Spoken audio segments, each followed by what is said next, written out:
Let's now turn to our guests this morning to talk about the issues facing the country as we look forward to President Uhuru Kenyatta's speech today as we celebrate Madaraka Day. In studio with me is Mr. Ben Mulwa. And Gabriel Muduma, policy, politics, and governance experts as well in their own rights and merits. Thank you so much, gentlemen, for coming to studio this morning to talk to us about this. First of all, this celebration and these celebrations, in a larger sense, being taken out of Nairobi and to the counties, what do you make of that? Foremost, I wish to take this opportunity to wish every Kenyan a happy Madaraka Day.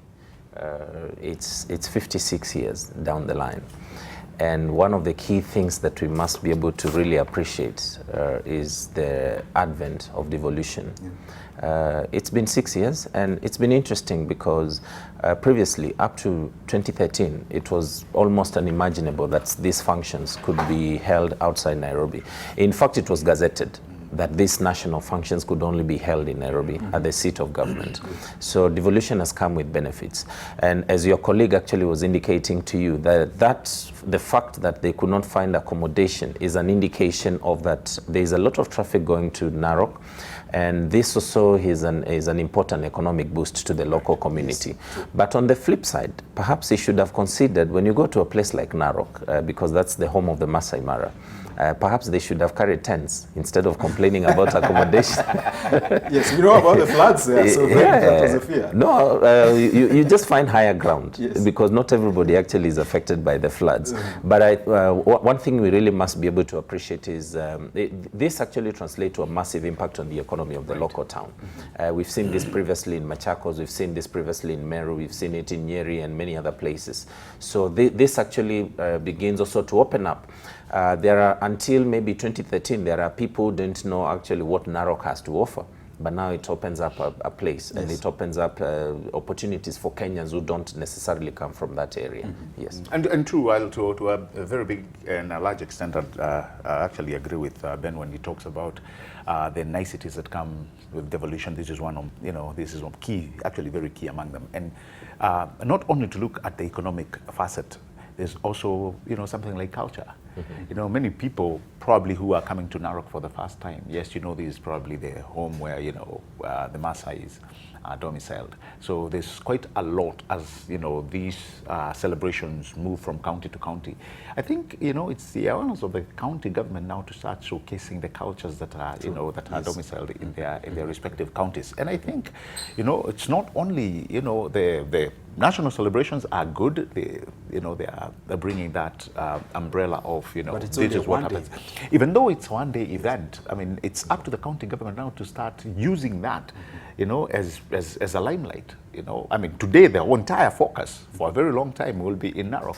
So the county government actually needs, and I know they have those departments within the county.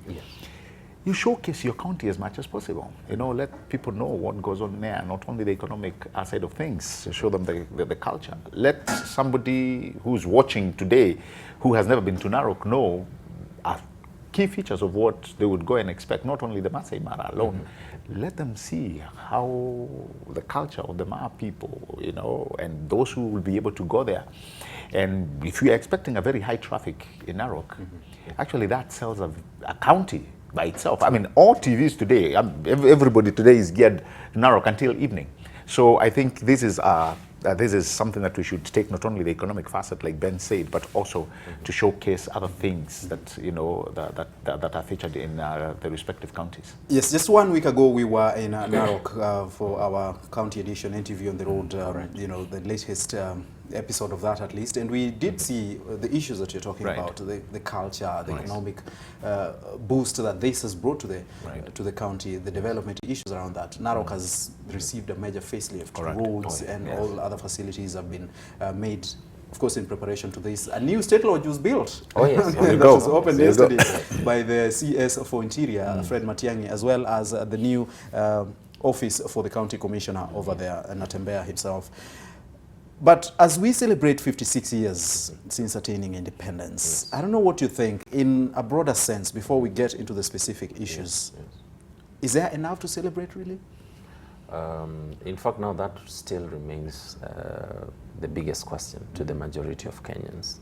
And unfortunately, despite the passion and despite the commitment that a majority of citizens have continued to demonstrate, Kenyans, you find, generally are very hardworking people. Kenyans are very resilient people. Unfortunately, since independence, you see, by the time we attained independence, there are 3 things we committed to focus on: the eradication of poverty, disease, and illiteracy. Unfortunately, up to this morning, as we are speaking, you remember the other week we saw pictures of kids sitting in a classroom that is flooded in Kilifi. Yes. Unfortunately, we've not been able to address conclusively to be able to provide education, universal education to all the children in this country. To date, Kenyans continue dying of completely preventable diseases, largely because of lack of investment in those sectors. Kenyans continue to grapple with biting poverty 56 years after independence. The bigger tragedy is the fact that besides the 3 initial challenges that we had identified as a country, we have invented 3 more: corruption, impunity, and greed. In fact, these last 3 are the real threats that are decimating this country. So we have 6 now. We have 6. And we are actually, the new 3 are actually the major impediments as to why we cannot progress on the first 3. When you talk about corruption now, look at the case of the cases that you have been witnessing in the last few months. It was interesting to listen to the president speaking as a spectator during the National Prayer Breakfast Day, urging people to stop talking too much and do something. Perhaps he should have come up with a demonstration of what he himself has been able to do, because the majority of Kenyans today feel that this country lost direction since he took over in 2013. A majority of Kenyans today are poorer than they were. I don't know where Rotich keeps coming up with these statistics that he keeps throwing around. 6.3% they say. Yeah, he says unemployment and poverty is around 6-7%. I mean, I don't know where they, because look at now, like when you are doing the edition on the road last week, you'll be able to see the kind of struggles that the average citizen in this country is going through. It is not lost on us that actually here in Nairobi, businesses are closing almost every day. Walk to almost every office block. There are small enterprises that have started off that are closing down. Even small exhibitions or restaurants and those kinds of facilities. It is an indicator that the economy is really struggling. I would challenge the president. His predecessor, Mwai Kibaki, actually never embarked on any talking. But there was really so much to show for this 10 years that he ran the country. For him, there's been a lot of talking and nothing to show for it. A lot of fancy plans and nothing to show for it. It's almost 7 years actually since he assumed office. And Kenyans are actually now exhausted. Because at some point, as a government, there must be that demonstration of commitment to address the real issues that face Mwananchi. They are not interested in these fancy stories or tablets for kids and all this, because ultimately, Mwananchi wants to know, if I wake up every morning, do I have an opportunity to do whatever I want to do and earn a living by the close of business? All right, before we come to you, Gabriel, let's go to Voi Town in Taita Taveta County, where our correspondent Bill Otieno is this morning as well. Good morning, Bill. What's happening in Voi? Well, thank you very much indeed. It's a bit chilly morning here in Wundanyi, and we're live here in Wundanyi stage, and it's indeed a very beautiful day. I'm being joined by a group of locals from this area, and they want to talk 2 or 3 about their feel about this day of Madaraka. Maybe I'll just go directly and speak to one of them. Labda karibu mama, kwa majina unaitwa nani? Labda utuambie unachukuliaje siku hii ya leo? Naitwa Mary. Hii siku ya leo naifurahia kwa sababu ni siku tulipata madaraka. Tukakuwa huru kufanya mambo yetu bila matatizo yoyote. Yeah. So labda what are your expectation, baada ya hiyo muda mrefu mpaka leo is almost 60 years, wewe unajisiaje kama Mkenya? What changes ungependa kuwa serikali iweze kutilia maanani? Yale mabadiliko ningependa wa viongozi watufanyie sisi watu wa chini ni watuangalie, watuinue kiuchumi, alafu waangalie maslahi yetu yote kama wananchi. Naam, labda tutazungumza na mmoja wako, labda tusongee karibu, alafu tueleze kwa majina unaitwa nani na labda siku hii unaichukulia vipi wewe kibinafsi? Kwa majina naitwa Nancy wa Kesho. Ni mkaaji wa huku Undanyi. Na tunashukuru sana kwa sababu hii siku imekuwa muhimu kwetu. Tumekuwa uhuru na tunategemea serikali izidi kutufanyia mambo mazuri kwa upande wa biashara, na kwa mambo mengine waendelee kutufanyia na wakumbuke wale wazee walipigania uhuru.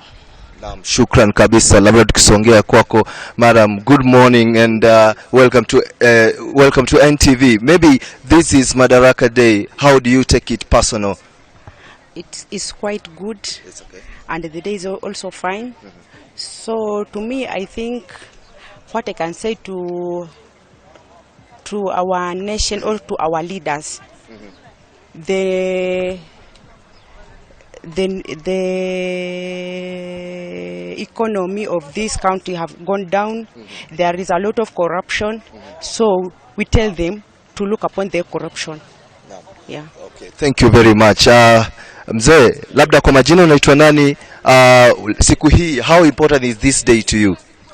Mimi kwa majina ni Leonard Mganga Mwashigadi. Kwa siku hii ya leo mimi naiona kwangu ni muhimu. Lakini tena nikifikiria, wajua mimi tangu zianze mimi nilikuwa shuleni. Kitambo zilikuwa inachukuliwa yani siku ya muhimu sana. Lakini siku hizi ule umuhimu wake umefifia. Nafikiri ni kwa sababu ya matendo ambayo yanafanyika ndani ya serikali. Na kitambo tulikuwa tumeahidiwa mambo mengi na tukawa na ile moyo wa kufikiria kwamba kweli tuko huru na tumepata madaraka, lakini haya madaraka nayo hatuoni kwamba yanatekelezwa kwa sababu corruption imezidi. Ahadi zote ambazo tuliahidiwa, pesa zote zinaingia mfukoni kwa watu. Maybe if you allow me to speak to the, at least finally speak to, what's your name and why are you here today? How important is this day to you? My name is Nicholas Mwangi na mimi ni mkaaji wa Undanyi. Ni kwamba siku ya leo kwanza nataka nishukuru wale wazee walianza kupigania uhuru wa Kenya. Na ni kwamba tumeona ni kweli katika nchi ya Kenya tunaishi, ni kweli tuko Kenya huru. Na kwanza pia nataka ni congratulate the president himself. Ni kwamba ukiangalia sherehe hizi amekuwa akisifanya katika maeneo tofauti. Sasa yani kama kweli tungekuwa tuna huru ingekuwa inafanyika katika Nairobi, but ukiangalia sana inafanyika Kenya mzima. Pili pia nitaanza nishukuru pia viongozi wa county, because angalia katika county level tumekuwa na huru. Juu national government imeshikilia watu wakawa na ugatuzi, na ukiangalia pia katika county tumekuwa na uhuru wa kufanya biashara, tumekuwa na uhuru wa kufanya mambo mengi. Na kama vijana pia wamekuwa na empowered ya kwamba wanazafanya Kenya kwa suppose kufanya. Okay. Yes. Thank you very much. Mama, karibu tuzungumze na sisi, labda kwa majina unaitwa nani? Unaichukulia hii siku muhimu kivipi kwako? Kwa majina ni Susan Wawasi wa Rombo. Mkaaji wa hapa Undanyi, yani Taita Taveta County. Na mimi ni mwenye ambaye ninapendelea maendeleo sana. Na siku ya leo ninaifurahia kwa ajili ni siku kuu ya Madaraka Day, ambapo mimi kama mtu ambaye niko na ulemavu ninafurahia kuona siku ya leo na ninafurahia kuisherehekea, na ninafurahi kwa sababu kaunti yetu inatujali sisi kama watu ambao tuko na ulemavu. Na ninazidi kuombea kaunti yetu, ninazidi kuombea serikali yetu ya Kenya iendelee kujali watu wenye ulemavu zaidi na zaidi. Asante.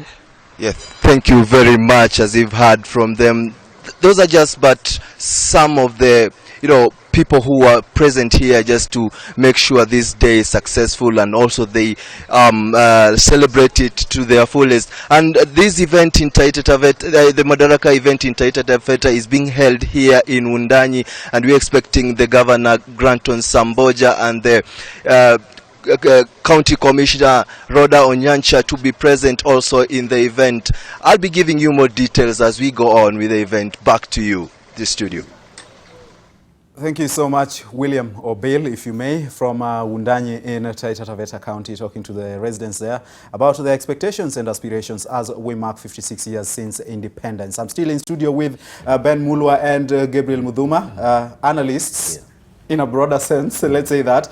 You hear what some of the Kenyans are talking about, you know, 56 years later. Right. What do you think about it? And you know, Ben actually gave us a very good piece of, you know, how we started, why we, you know, when after we got the self-rule, you know, some of the things that were ailing us back then, and how we've come all the way until he added the 3 now that have actually come to, you know, mess up the entire situation. There's something we need to look, and it's sometimes good to compare where we started and the people or the countries or the nations that were at par with us back in the day. I know this is something we've talked about back and forth. And I remember even the last time when Obama came to Kenya as president, you remember in one of his speeches in Kasarani, he actually alluded to the very fact that Kenya and, was it South Korea? Singapore. They were almost at par when we were gaining independence. And so we were, yes, at one point with all these countries, the Asian tigers, if you will, China included. And when the takeoff began, somewhere along the way, you know, we lost it. And it's not only Kenya alone. I think it's an African problem. Yeah, it's an African problem. And to me, I believe there have been issues that actually triangulated from that point. These countries that we're talking about, the Asian tigers, they sat together and decided, where do we want to see our nation 50 years from now? And I don't think Kenya did that. You know, so we cannot take everything and pile it on one administration, but we can all see where we lost the plot. And you know, I wish we'd have started it, you know, probably during Kibaki's administration. You know, I've gone around in places where people said, what if we had Kibaki 30 years ago, where would we have been? Exactly. Because we have, you know, taken this stride to say, well, Kibaki showed us it was possible. In fact, that's what I remember him for. We never thought we would see a superhighway like Thika Road. We never said we would have electricity in each and every home. Those are some of the things we never thought we would do. But he started the stride, and he showed us the power of doability. And guess what? We've realized, hey, we can do it. So I think we are coming from years. We are removed from years where there was really very small to no development annually. Exactly. To where we've realized we have to leapfrog. You know, between Kibaki's administration and Uhuru's administration, we have to leapfrog. And I'll tell you what, Ben, the reason why we must leapfrog, and sometimes when we fight a lot about debt and the big projects that we are talking about. I look at the countries that are neighboring us. Where are they going? If we don't take it, if you don't take care, Rwanda is right. Absolutely. Coming very close. Ethiopia, by the way, they say is now the fastest growing economy. It has overtaken Ghana. Absolutely. So if we play around, guess what? We are going to lose the plot even further. So yes, there is that issue of us saying we need to leapfrog. And for us to leapfrog, it has to be a little bit painful. Yeah. But not to the extent where we are now suffering the way wananchi are talking about.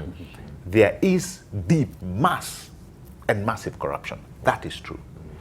We are seeing how our judiciary is treating some of the cases. You saw what happened yesterday. And you know, that to me was a slap in the face for many Kenyans who thought, hang on a minute, can we even at least, you know, see some element of conviction? As much as we are saying governors are stealing right, left, as much as we are saying money is getting lost, you know, right, left, we need to see some serious convictions. So when we are talking about corruption being the monster that we have to deal with, Ben, which I agree with you 110%, all other facets of government that make government, and this is not only the administration alone. I'm talking about the DCI, the DPP, the EACC, the judiciary. Must all come and see what Wanjiko is talking about. They must actually put themselves in Wanjiko's shoes and realize, what is this person going through?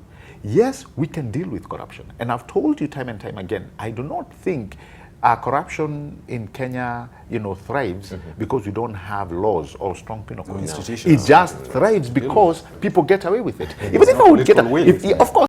So we've actually pointed fingers to the president and said, you need to do more. You need to do more. And remember, Ben, we had this conversation. And I was telling Ben, and I think it was in this broadcast, I was telling Ben, what can the president do apart from firing people? After that, the judiciary must take over. Come from within the judiciary. And when somebody comes there, the president one time brought people in parliament and said, these are the people you said, okay, there they are. The list of shame, 175. Yes. Guess what? Those people are still walking free in the streets of Nairobi. But money was lost. But of course. So here you have an administration that has said we have so much goodwill and we need to see, things done the right way. You have another facet, which is parliament. Therein comes the judiciary, and sometimes you feel these people are not talking together. So what ends up happening is that we have a lot of talking, we have a lot of movement, we have a lot of files moving from one office to the other, but guess what? Money continues getting lost and people continue walking free. So that, I think, is the dilemma, and that's why you're hearing Wanjiko now is starting to get tired. Up until when you start to have serious convictions, Ben, everything else will just be play. How much of this can be blamed on our political fabric? Since independence, we've had divide and rule kind of politics where it is our man and our people against their man and their people and all of that. And this has affected really governance, and to a large extent the issues we are talking about today. Where did we go wrong? From which point, Ben, if you may, since attaining independence, when we had our first president, Kenyatta one, and Jaramogi as well, falling out? And that, I think, to many people is where we started missing the point. No, there's something I've continuously insisted. It is worldwide known. Fish rots from the head. True. And as a country, we must be able to thoroughly interrogate how did we end up exactly where we are. The first philosophy that was the driving force of the first president of this republic and his government was an obsession of primitive accumulation of wealth. That was the definition of the Kenyatta one era. There is no better way to put it. That meant all the people who are fighting for independence up to this date never got nothing from our independence. The Mau Mau fighters, in fact, majority of the families still live in abject poverty up to today. But there was a cabal of the home guards that largely comprised of Kenyatta and a few of his cronies, who, because they had benefited from education while the Mau Mau was in the bushes fighting, they are the ones who took over government. And what they told the Mau Mau fellas was, you guys now, you need to buy the land that you want to settle back onto. And because the Kenyatta and his cronies already had the money, and they were the ones in charge of government, they ended up accumulating tracts of land that they enjoy up to this date. That culture is actually what set pace for the kind of impunity and corruption that we witness to this date. Walk around this country, as Gabriel was indicating, like previously you've visited different parts of this country, and you're going to meet two sets of senior citizens in this country. One group of people in their late 70s and 80s and even 90s who genuinely joined government at independence, believing that we were all working towards building a genuine a country for all of us. Those people are very poor today. Then there is another set of those citizens in their 80s and 90s today who went into government knowing that it was now their turn to take as much as the colonialists had taken. If the colonialists had the finest farms in this country, now it is our turn to take these farms. If the colonialists had the best industries in this country, it is our turn to acquire what these people had. And that's the two classes you're going to meet of senior citizens in this country. Over time, we have made it impossible for Kenyans to be able to make independent decisions in terms of who they want to elect based on their credentials, based on their competencies, and based on their capabilities. We have continuously made it possible for thugs and criminals to infiltrate political systems. Yes. Yeah. So this has only continued to accentuate that primitive drive to accumulate wealth. A few days ago, I was with one sitting member of parliament. I'll not name him for his security reasons. He's an ODM. I assume you're going to say bad things about him. He's an elected member of parliament on an ODM ticket. Yes. And one thing he observed, he was complaining that ODM as a party has continued to witness dwindling fortunes in their bedrock support base, that is the Luo Nyanza. We have to accept political parties in this country are just tribal outfits. And one of the key things he says is the fact that as a party, there lacks internal democracy. Over time, characters of no character have continued to get elected or nominated because all they need to do is present money. It doesn't matter who your background. So over time, actually, you can even listen to debates in parliament today. The content is zero because we have characters who have never had any ambition, who have never had any vision to become anything in this country. So because they have accumulated some money exporting fake gold and funny things like that, now they have money to buy certificates and sit in parliament. Right. And that's why even today, parliamentary performance has really sunk. You cannot compare it to the times of Martin Shikuku in the 70s and that kind of caliber of leaders. What we need to, as a country to agree is, at some point, this kind of obsession with money and primitive accumulation of wealth must stop.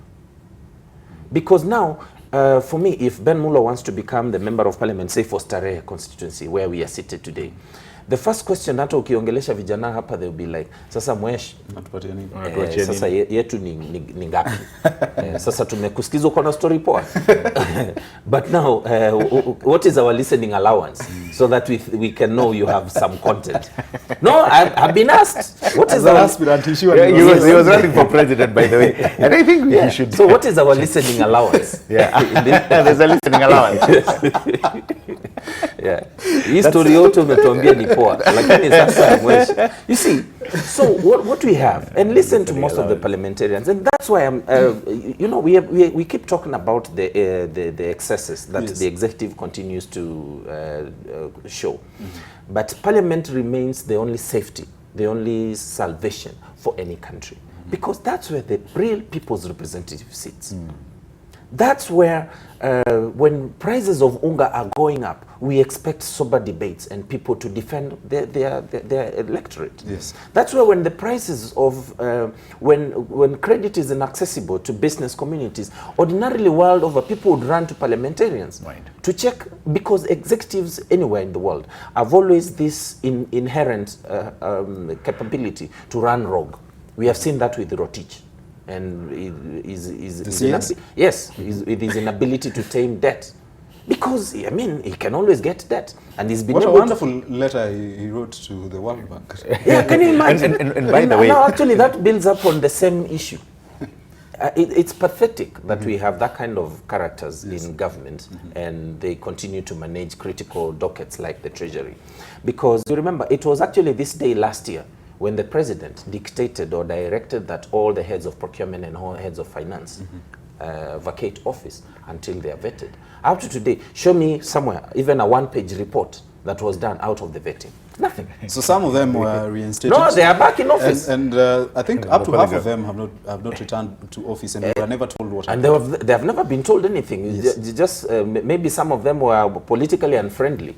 So it was just an easy way of easing them out of Yes, it was an easy way of easing them out of office, because there is no report up to this day, even a single page. So as a country, we really must begin to interrogate.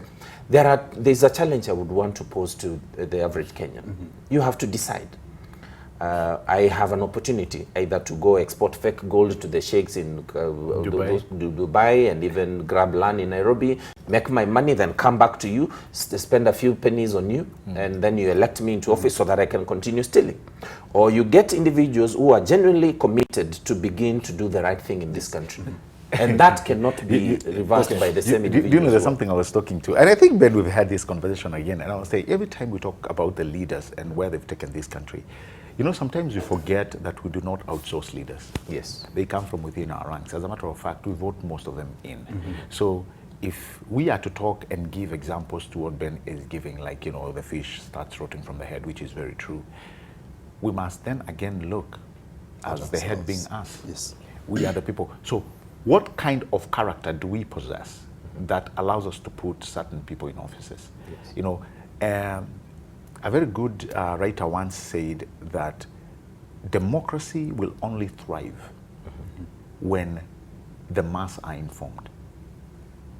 Failure to which we will continue being in these problems. Today we do not even know who holds the card for the moral gatekeeping in this country. No.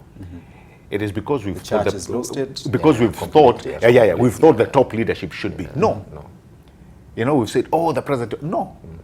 You know, we have said the teachers should be. No. And it's because it is lost. We do not know who is. And that's why, look at some of the images that we are seeing. Look at what is going on. Look at the kind of murders that are happening today. Yes. You know, it is telling you that there's something wrong in our social fabric. It's true. You have very young people, schoolgirls. Just this month, I think, we had 2 who committed suicide. And you're wondering, these girls are in schools where teachers are there, where the principal is, where the matron are there, where they have friends. You would expect there's a social system that they can run to. But alas, it seems everybody is busy doing something, and the results are not seen. The only thing we see is the vice that comes out of it. You have boyfriends who've taken that, you know, if this girl says no, the next thing I'll do is go get a shocker. That's, you know, and come do the damage that we are seeing happening. So I think we need to sit back and ask a very heavy question. Where are we heading? In matters morality? Yes. In matters governance? In whether it's you know, matters religion? I mean, we need to sit down as a country and see, I mean, where are we heading? Because things are not as rosy as we would want them to. Yes, we can talk about 56 years removed from, you know, getting our independence. And yes, today we can talk about what is happening to our neighbors, you know, economically and socially, and where we need to go as a country in the next 30 years. We have had Vision 2030, and at some point, you may remember, it's like it died, and nobody talked about it. Now a few years, we'll be heading where we never thought we would, you know, the 2030. And what do we expect when we get there?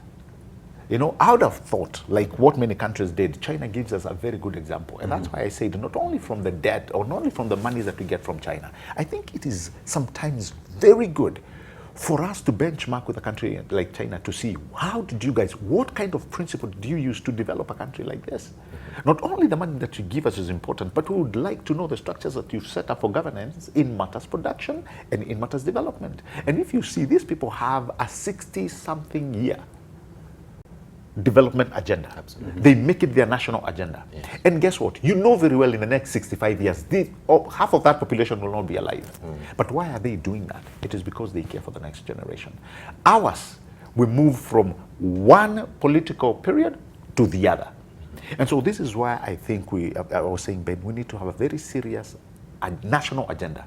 And the Big Four was a very good start. And it is a very good start because, you know what? It talks about the very same thing that are ailing me and you. When you look at food, Yes. I mean, we are struggling. And we've struggled for a very long time. You know, the population is growing, don't forget. It's about 50 million right Exactly. now. Which means our arable land then must grow. We must get the better inventions of food technology to be able to produce more. Absolutely. The academic space is growing, but instead of institutions of academics growing, they are being stolen right left. So if you look at the acreage today of a big institution like, give or take, like Starehe, a big institution like Alliance, Yes. big institution like Moi Girls here, you will find they've actually been hived off to private developers, which is actually negating the strides of development, because as the population grows, you'd expect the schools becomes bigger and everything expands in a gradual revolution. But that's not what has been happening. The arable land today is dwindling, our vegetation cover, you know, yet our population is growing. I was talking about Kiambu the other day, and somebody thought, you know, I was joking. And I thought, we know. If you look at Kiambu back in the 70s and 80s, we didn't know any other place that was producing more coffee and tea than Kiambu was. Today, Kiambu is so quickly becoming a concrete jungle. And the farmers are struggling. Exactly. And now this is where you look at the spacing of land. And by the way, this is something I keep saying. It's not that I hate it. It's not that I say it's bad for somebody to own a small piece of land. No. But when you talk about countries like China, Japan, the US, these people had land even back in the day, but they did not invest much in land the way we've taken it.